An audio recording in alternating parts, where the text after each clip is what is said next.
నిన్న ఈరోజు ఎపిసోడ్ గురించి మాట్లాడుకుందాం. దానికన్నా ముందు ఈ షార్ట్ ఎవరైతే ఫస్ట్ టైం చూస్తున్నారో వాళ్ళందరూ ప్లీజ్ సబ్స్క్రైబ్ ఈబీటాక్స్ తెలుగు. అలాగే నేను షార్ట్ పెట్టుకొని మీకు నోటిఫికేషన్ రావాలంటే పక్కన ఉన్న బెల్ ఐకాన్ కూడా ప్రెస్ చేసుకోండి. సో నిన్న ఈరోజు ఒక రెబల్ టాస్క్ జరిగిందనమాట. రకరకాల సీక్రెట్ టాస్క్లు కూడా జరిగినాయి.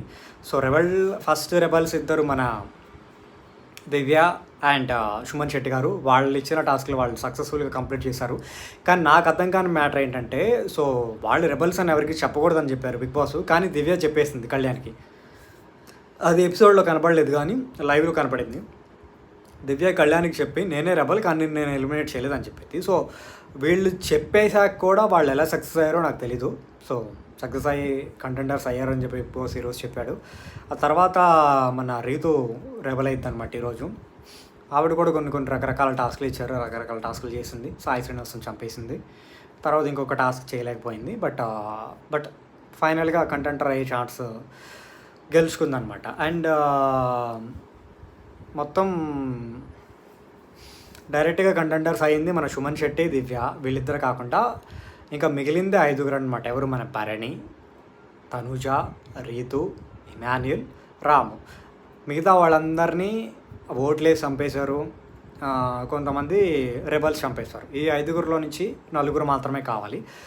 ఈ 5లో నుంచి 4 కావాలంటే లైక్ భరణి, తనుజ, రీతు ఈ ముగ్గురు ఇప్పుడు వరకు కెప్టెన్ అవ్వలేదు. రాము, ఇమాన్యుల్ కెప్టెన్ అయ్యారనమాట. సో వీళ్ళ ముగ్గురు ఏం చేశారంటే వాళ్ళిద్దరిలో నుంచి ఎవరు వస్తారో వాళ్ళతో మాట్లాడుకోమంటే రాము అసలు ఆర్గ్యుమెంట్ కూడా చేయకోకుండా ఓకే నేను లెఫ్ట్ అయిపోతాను మీరు అన్నాడు. సో అక్కడ కొంచెం నచ్చలేదు. కొంచెం ఒక స్టాండ్ తీసుకుని ఇమాన్యుల్ కూడా అయ్యాడు కదా ఒకసారి, కొంచెం గట్టిగా స్ట్రాంగ్గా కొంచెం డిఫెన్స్ చేసుకుని నిలబడితే బాగుండని నాకు అనిపించింది. సేమ్ పాయింట్ తనుజ కూడా చెప్పింది, నువ్వు కనీసం గివప్ ఇచ్చేస్తే బాగోలేదు, కనీసం నువ్వు స్టాండ్ తీసుకో, నీకోసం నువ్వు స్టాండ్ తీసుకో అని చెప్పింది.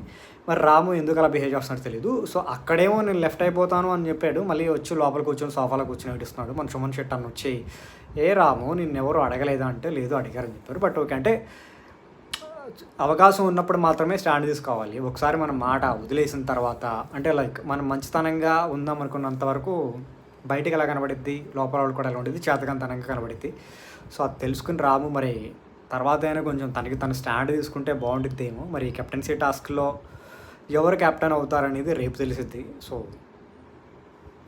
ఈ 6లో నుంచి ఎవరు కెప్టెన్ అవుతారు అనుకుంటున్నారు కింద కామెంట్ పెట్టండి. సో నాకు తెలిసి రీతు ఆర్ సుమన్ శెట్టి అనుకుంటున్నా. సో మీకు ఎవరు అనిపిస్తే కింద కామెంట్ పెట్టండి.